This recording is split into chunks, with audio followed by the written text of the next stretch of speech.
शनिवार दिनांक 14 एप्रिल 2024 वेळ 3:25 अयोध्येमधून रामलल्लाचं दर्शन घेऊन काही प्रवाशांनी दिल्लीला आपल्या घराच्या दिशेने इंडिगो विमानाने आपला प्रवास सुरू केला।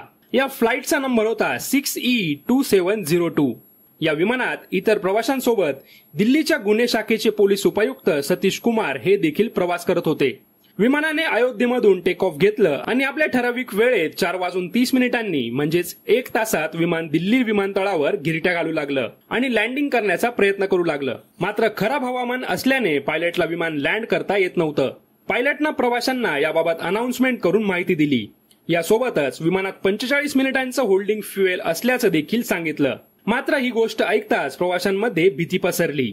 पायलटनं 2 वेळा लँडिंगचा प्रयत्न केला पण त्याला लँडिंग करायला जमत नव्हतं। पायलटनं पहिली अनाउन्समेंट केली होती, त्यानंतर तब्बल 75 मिनिटं हे विमान आकाशात घिरट्या घालत राहिलं आणि अखेर पायलटनं आपण विमान चंदीगडच्या दिशेने वळवत आहोत असं अनाउन्स केलं।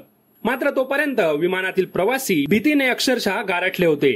शेवटी 6:10 म्हणजेच पायलटच्या पहिल्या अनाउन्समेंटच्या 115 मिनिटांनी जवळपास 2 तासांनी विमान चंदीगड विमानतळावर सुखरूप लँड करण्यात आलं आणि प्रवाशांनी निश्वास टाकला। पोलीस उपायुक्त सतीश कुमार यांनी एक्सवर पोस्ट शेअर करत याबाबत माहिती दिली। ते म्हणाले, खाली उतरल्यानंतर आम्हाला जेव्हा समजलं की विमानात फक्त 1 ते 2 मिनिटं पुरेल इतकंच इंधन शिल्लक राहिलं होतं, तो प्रवाशांसाठी खूप मोठा धक्का होता। यावेळी इंडिगोनं ठरवून दिलेल्या मानकांप्रमाणे गोष्टी पाळल्या होत्या की नाही असा प्रश्न त्यांनी उपस्थित केला। यासोबतच पायलटच्या पहिल्या अनाउन्समेंट नंतर तब्बल 75 मिनिटांनी पायलटनं विमान चंदीगडच्या दिशेने वळवलं, त्यामुळे इतका विलंब का झाला असंही सतीश कुमार म्हणाले। याबाबत प्रतिक्रिया देताना निवृत्त पायलट शक्ती लुंबा यांनी यात इंडिगोची चूक असल्याचं म्हटलं आहे।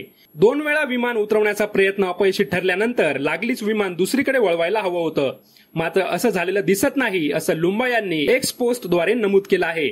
दरम्यान या प्रकरणावर इंडिगोनं दिलेल्या स्टेटमेंटमध्ये म्हटलं आहे, खराब हवामानामुळे विमान लँड न करण्यात आल्यामुळे पायलटनं आकाशात पुन्हा एकदा गिरकी घेतली आणि हा पर्याय नियमाला धरूनच होता। तसंच दुसऱ्या विमानतळावर विमान वळवण्यासाठी कोणत्याही वेळी विमानात पुरेसं इंधन उपलब्ध असतं असंही इंडिगोनं म्हटलं आहे।